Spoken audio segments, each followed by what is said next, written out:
YV Subbareddy Jagan ఆత్మబంధువు.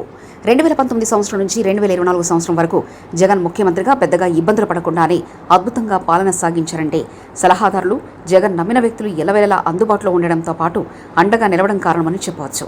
Jagan అత్యంత నమ్మదగిన వ్యక్తులలో వైవి సుబ్బారెడ్డి ఒకరు కాగా, వైవి సుబ్బారెడ్డి జగన్కు బంధువు కావడంతో పాటు ఆత్మబంధువు కూడా కావడం గమనార్హం.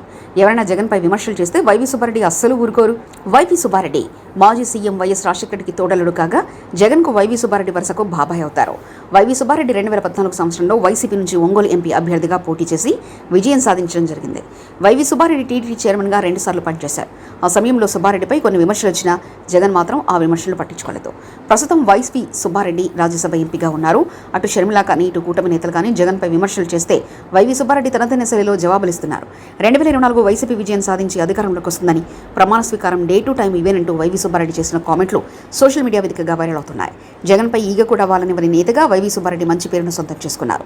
5 ఏళ్ల పాటు జగన్ సంక్షేమ పథకాలను అద్భుతంగా అమలు చేయడంలో, అభివృద్ధికి సంబంధించిన కీలక నిర్ణయాలు తీసుకోవడంలో వైవి సుబ్బారెడ్డి పాత్ర ఖచ్చితంగా ఉందని చెప్పవచ్చు. ప్రతిపక్ష పార్టీల నేతలు విమర్శలు చేస్తే దీటుగా బదులిచ్చే ప్రతిభ కూడా వైవి సుబ్బారెడ్డి సొంతమని చెప్పవచ్చు.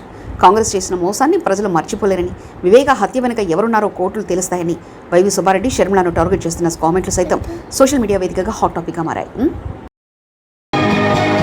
మరిన్ని కథనాల కోసం సబ్స్క్రైబ్ చేసుకోండి మీ అక్షర శిల్పం.